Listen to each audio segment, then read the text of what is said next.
Some forests take what you give them. Others will take you. Welcome to the Night Skald. Tonight's account comes secondhand from old family friend Ranger Riley. If you've ever walked a trail and felt the trees watching, then you know the first truth. You're never truly alone in the forest. I filed this telling under Ranger Riley files, the rooted ones. The week began with a storm that stalled over the ridge and unloaded a deluge. Rain shouldered its way down ravines, muscled under rocks, and turned footpaths into brown snakes of water. When it finally moved east, the sun came back as if nothing had happened. The mountain wore fresh partings. Tuesday, Riley told me, a slice of slope slumped south of Dog's Back overlook. Looked like a giant spoon scooped the hill. The old Civilian Conservation Corps steps hung in the air like loose teeth. He'd driven up before dawn to assess damage and tape off the worst of it. Birds shouted back from the wet crown. The smell of soil opened and aired was sweet and rank. Far below, the creek boiled like chocolate. He stood at the new edge and let his boot test a ledge that hadn't existed the day before. That's when he saw the white arc in the overturned soil. Exposed bones will eventually shade to a leaf-rot brown and moss black. This wasn't that. This was tooth enamel bright, a broad grin in the mud, and it made the whole slope feel uneasy. First thought was a buck. A big one died there and got buried. But the curve was wrong. Definitely not antlers. Maybe a humerus or a femur. He radioed it in. The protocol was to secure the scene, note the weather, and photograph before you moved a thing. He paced the perimeter with orange tape, hand steady, mind not. The hill had peeled back its skin and showed a version of time where wood and bone belonged to the same sentence. Riley took pictures of the path, then down along the slide. The mud had carried stones, roots, and a portion of the past 20 years downhill. And that smear was a tangle of exposed rootlets, fine hair-like threads, laced through the white arc. He leaned without touching. The threads passed through the hollows of the bone like needlework, not wrapped, through.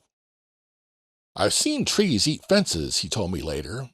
I've cut a yellow birch that swallowed a logging chain so long ago that the bark learned to speak metal. But this wasn't swallowed. This was really threaded. He pulled back, breathed through it. The birds had gone quiet. In their place, a different sound. The pulls and groans of tall trunks easing after the wind.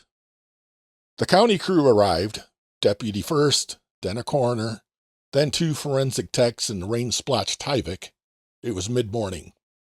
Coffee steam and wet earth. The deputy, a young man with rehearsed calm eyes, signed the scene log and followed Riley's finger to the arc. Human, the deputy asked. Feels like it, Riley replied, but we'll know when you do. They worked delicately at the ridge. The slope was a sullen thing, shifting under their knees. Trowels and brushes, plastic pins. In an hour, the arc became a limb and a portion of ribs. A ring around one rib.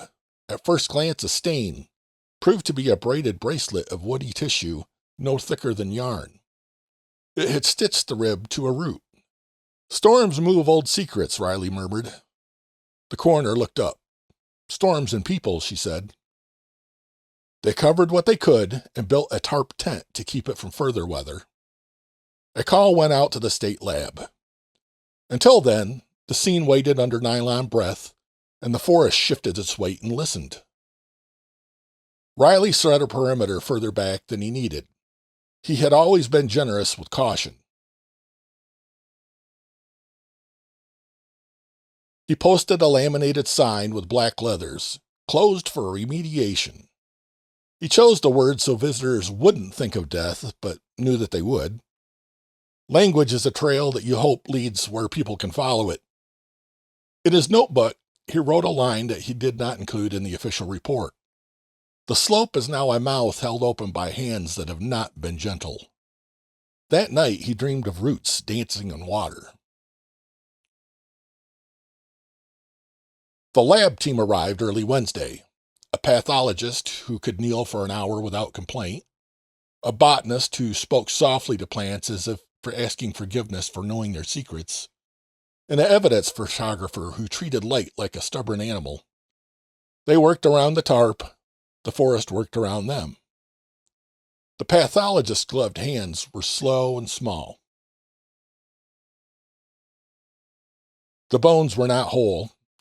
Parts of a pelvis, most of a femur, sections of ribs, a scatter of phalanges.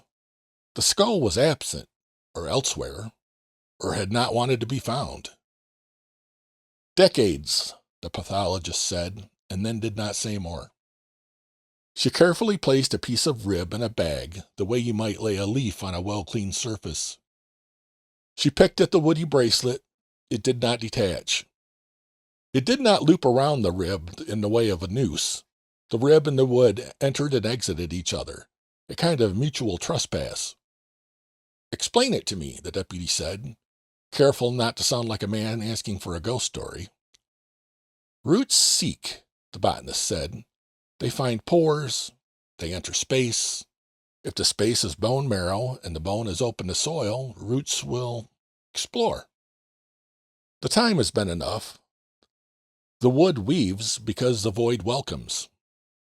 She said it like explaining physics to a student. Riley nodded along and still did not like how the words sat in his ear. They widened the dig by a foot and found the impressions of another body. Not bone, just absence shaped in clay. An outline of someone who had once been and was now an architecture for something else. In that outline, the botanist lifted a net of roots no thicker than thread. She wet them with a spray bottle, and in the shine the strands showed a little pattern like knitting. Over, under, around. She spoke aloud to herself without meaning to. "Not random," she said. "Not entirely." "Is that a thing?" the deputy asked. "Roots follow gradients. Moisture, oxygen, nutrients. Nothing thought out or planned, not the way we mean it, but this is tidy." The pathologist found a fragment of cloth with a metal grommet. An old work jacket, maybe. The fabric was stiff as bark, the color of rain. No wallet, no boots. A ring of something black around the soil where a neck might have been, but not burnt. The botanist wet her finger, touched the ring, and then sniffed. "Tannin rich," she said. "From a wounded tree, maybe even from a brew." They bagged and tagged. Riley kept the public back and the conversation practical. The pathologist asked for the history of the overlook. Who built it? When? What had been there before people decided the view was a thing to share? The Civilian Conservation Corps had laid those stones in the 1930s. Young men willing to work for 3 meals a day. They made steps the ridge can count. They made a wall where the wind could lean. No known burials, no graveyard nearby, no report of a missing crew. "Still," the pathologist said, "the 30s like to hold hands like this." She meant it kindly, as if certain decades had a taste for specific tragedies. By afternoon, the wind had come up, dry and warm, as if summer had stepped into the room uninvited. The tarp rattled slowly. The trees complained and then settled. Riley stood under a white pine and felt its shade. He put his palm to the bark. He always greeted his elders with respect. Riley loves trees and thinks of all of the human history that they've witnessed. Many of these were growing before the American Revolution. This was an old forest. In the grooves, his skin learned a story. Years piled into wood. Rings like scars that could be called calendars. Under his hand, the tree had the same temperature as a sleeping animal. "I need to go down slope," the evidence photographer said. "See if the slide carried anything else." Riley guided him along a safer line, flagged by yesterday's reckoning. Down where the mud had thinned to a slick, the photographer crouched and took a series of long shots. He frowned. He leaned. "What is it?" Riley asked. "Faces, maybe," the photographer said quickly. Then he laughed without humor. Just knots, just the way bark plays tricks on our senses. Riley could not see it from where he stood, and he did not walk closer. Some words you leave where they fell. Back at the tarp, the botanist had cut a silver woody tissue where it pierced the rib. She held it up to the light. Secondary growth, she murmured.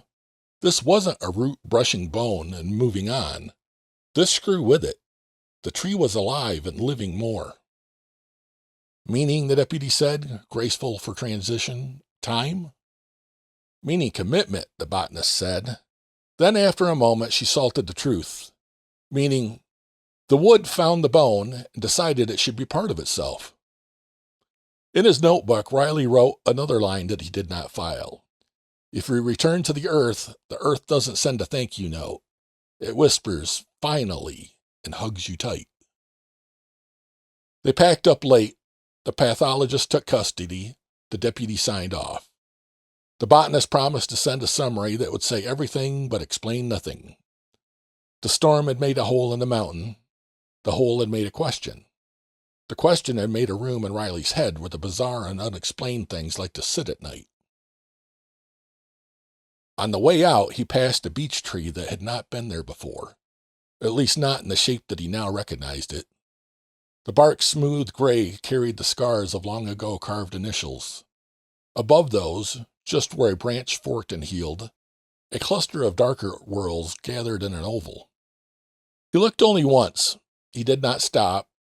He walked, and the oval seemed to walk with him, and the woods watched them leave. On Thursday, the trails were empty from the closure signs and the kind of rumors that move faster than fact. Body on the ridge, somebody said to somebody else, and by lunch the campground had a hum to it, the way hives hum while serving a queen. Riley did the rounds. He's the sort of man that you trust. He told people to give the ridge a week. He told himself the same. He returned to the slide alone in the late afternoon to check the rope line and the tarp for weather. Light came slanting in and gently through the canopy. Beams moved like slow mist. The ground had drunk enough that the mud held him still. He stood in the soil's lowest pocket and looked back up.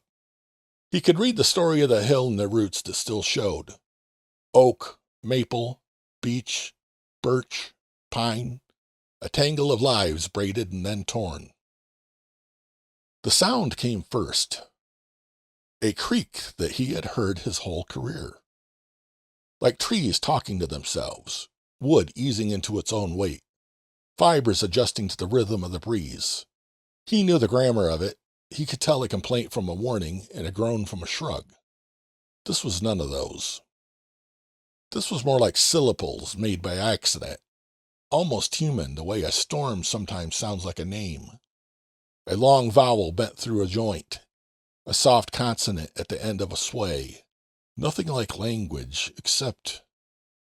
He held still. The canopy shivered.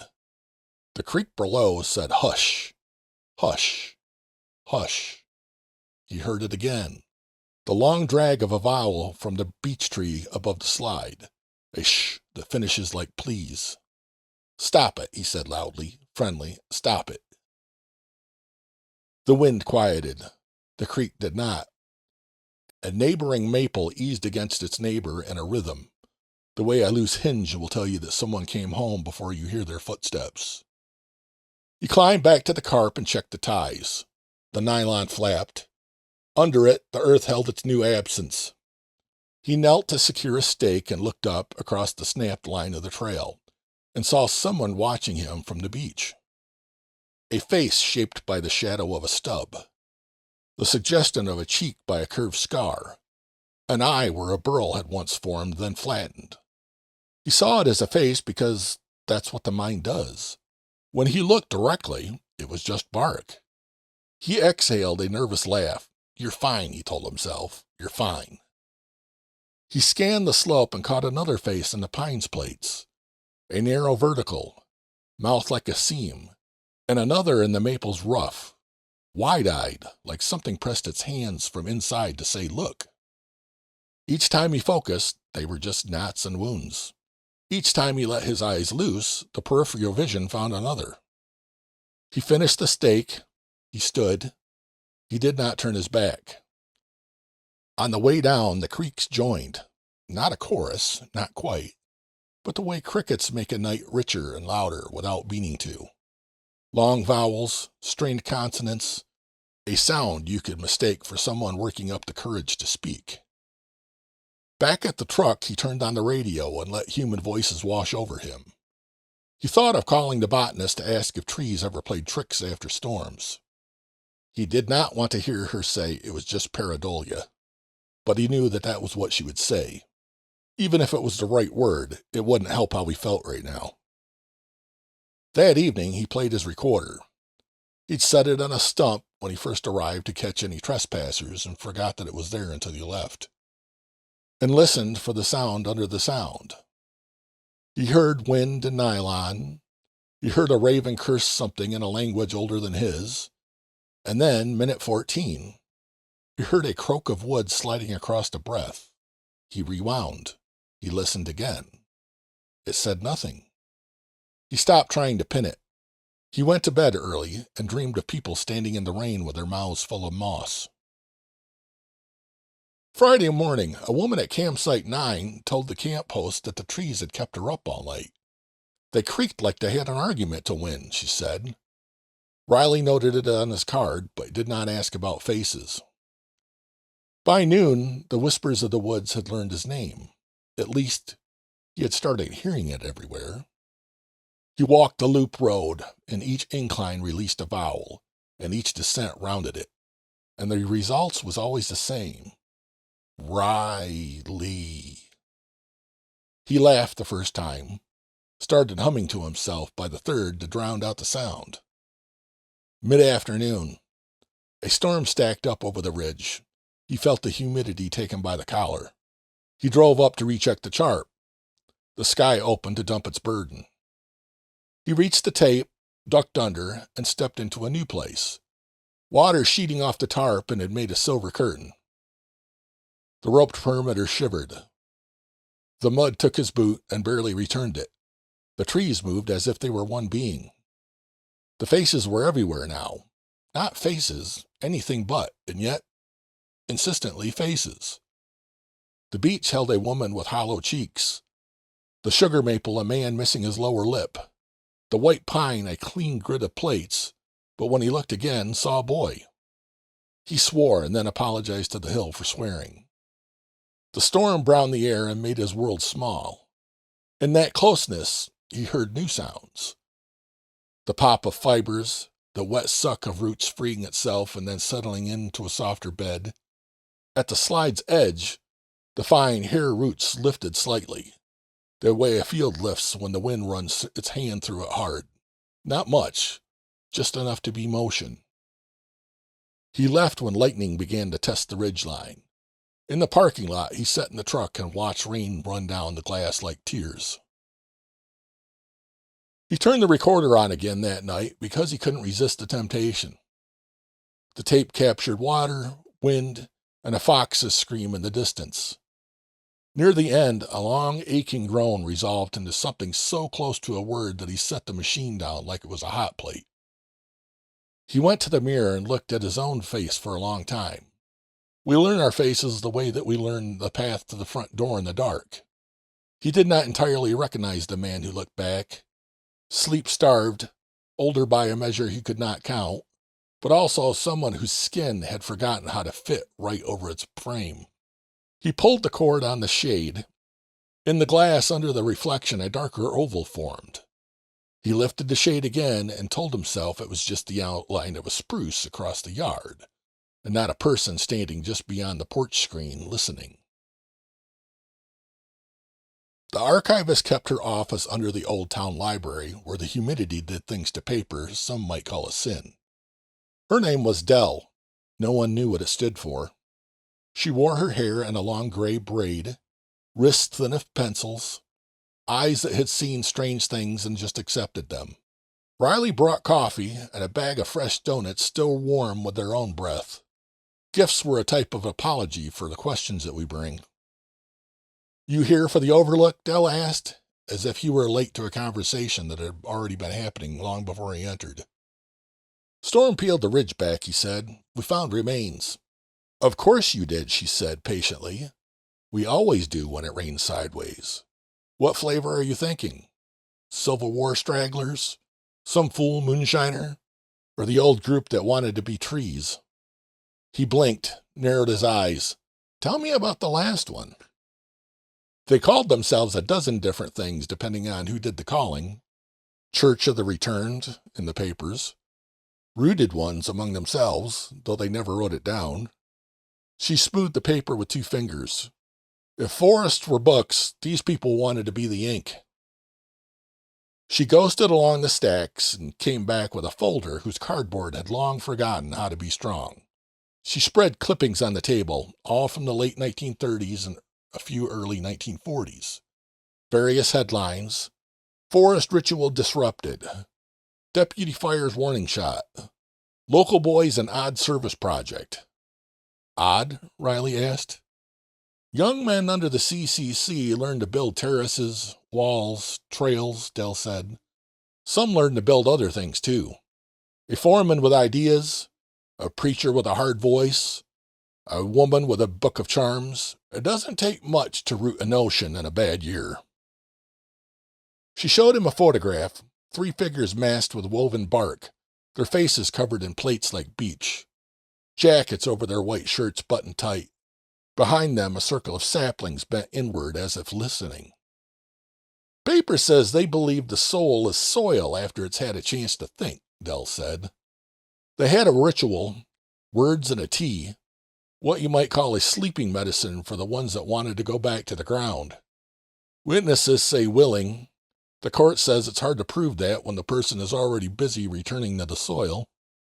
Riley traced the caption, Unidentified Celebrants, Hollow Run, 1937. He recognized the ridge behind them, the same line of backbones. What about the tea, he asked. Dell slid a typed page forward, reproduced from a confiscated notebook, cleaned up just enough to be legible, dirty enough to have remnants of the ingredients it listed. Bark from a wounded oak, black tea strong as a curse, iron rust from a nail set in water overnight, sweetening, which could be molasses, honey, or sugar, a handful of leaves boiled down to shadows, beech, maple, or birch, a coin held in the mouth while swallowing. They believed iron remembered blood, Dell said. They thought tannins made a road through the body.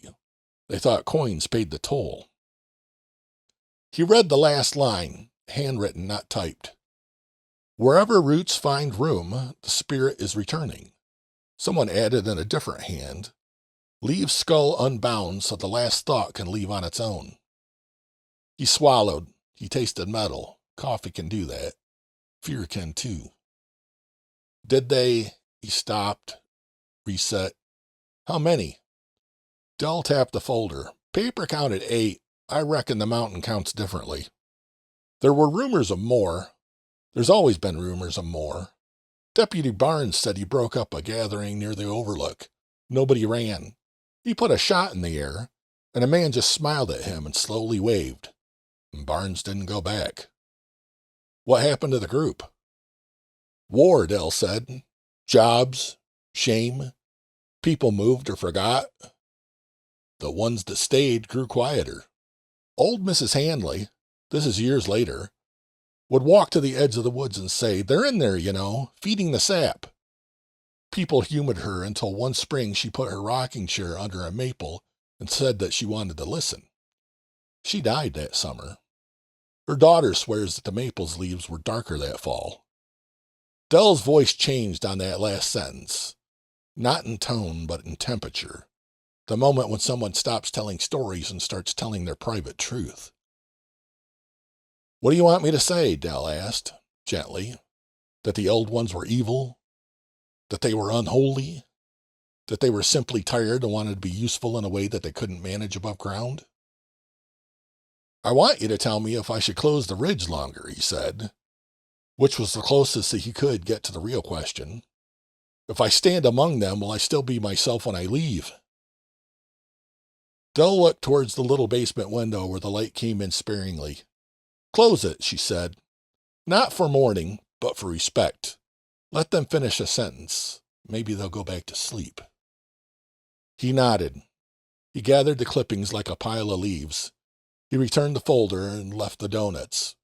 The sunlight outside looked different because what he had learned made his view of the mountain different. On the library steps, a maple leaf landed on his shoulder.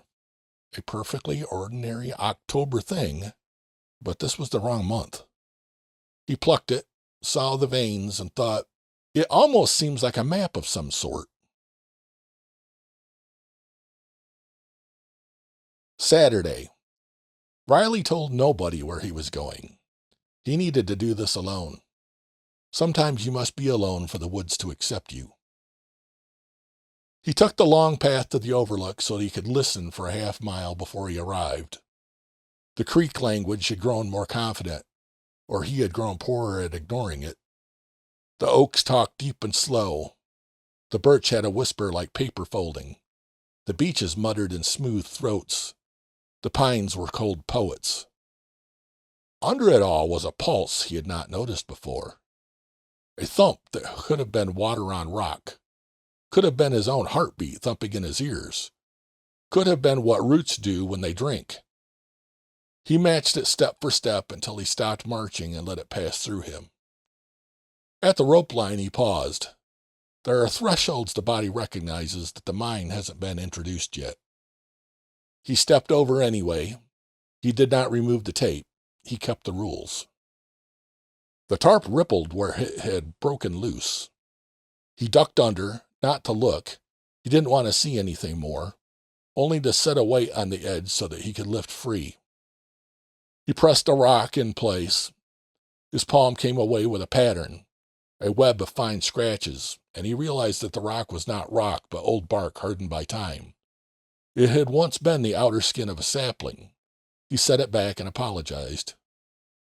On the slide's ragged lip, their hair roots shivered again, independent of wind. Not much, just a tremble, the way a vein shows on a relaxed wrist. He crouched. He did not touch. The fine roots lay as if in thought. One lifted a fraction, felt the air, and then lowered. Okay, he said, because there are times you can speak and have the world understand you mean it no harm.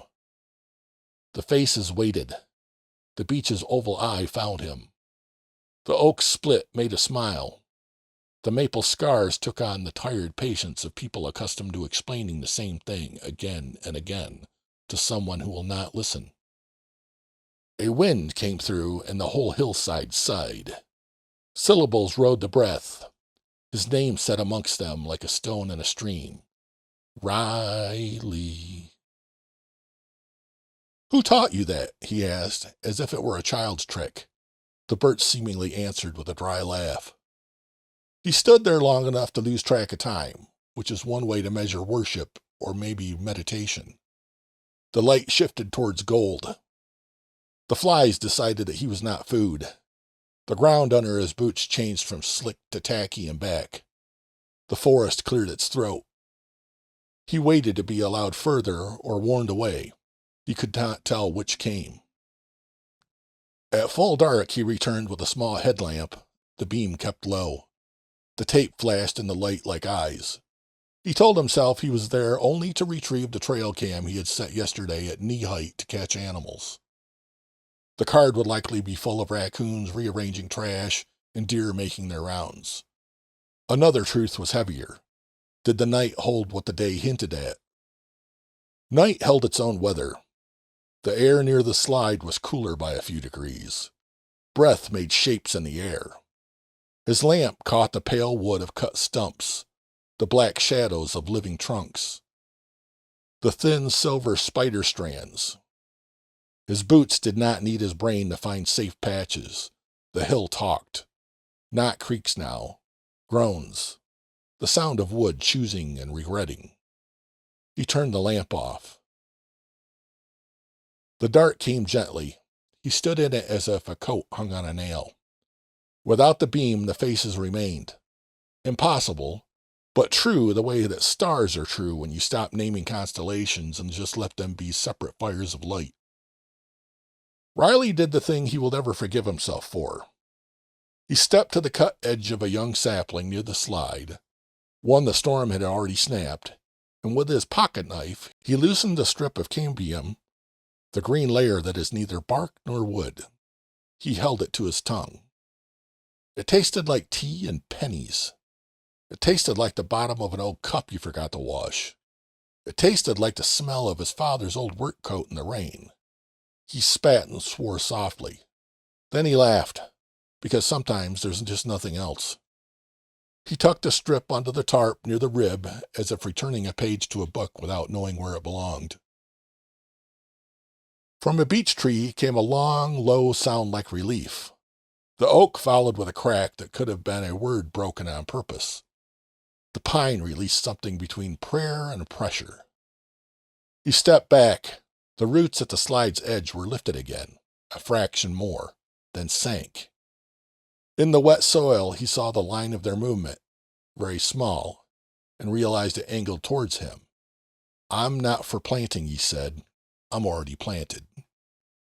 He stood gently and stepped back 2 paces. The roots stopped. He walked sideways along the rope line. The roots followed briefly, then rested when they lost him. When he stood still again, they tested the air like blind fingers. He backed towards the path, his lamp low now, the night intact. The trees creaked around him in what the mind cannot help but call conversation. On the trail, he told himself he would not come back. At camp, he poured a measure of rye and held it without drinking. He set the recorder on the table. He did not push play.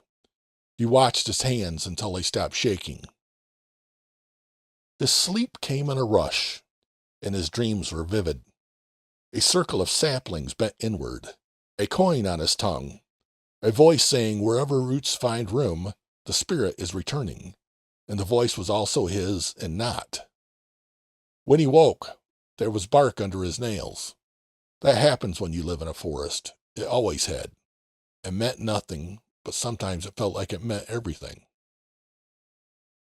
Ranger Riley filed the official closure request on Sunday morning. He cited slope stability, trail damage, and vegetative stress, because the form offers only certain boxes, even though the world offers more. In his personal ledger, the one he kept under the coffee tin, he wrote, "They are not haunted by the dead. They are the dead. Not a curse, not a miracle. A process with an older name than ours. If you stand there long enough, you will hear your own thoughts learning the grammar of wood." He closed the book. He walked out to the porch. The spruce across the yard stood in its dark suit. He lifted a hand towards it the way a man greets a neighbor. The wind let the branches answer. If you go to Dog's Back and press your ear to the beach, be polite. If you hear your name drawn out with a creak and remade as something else, do not be afraid. The forest rarely takes what it has not been given, but it never forgets a gift. Some places keep what you bring. Some places make you part of what they are.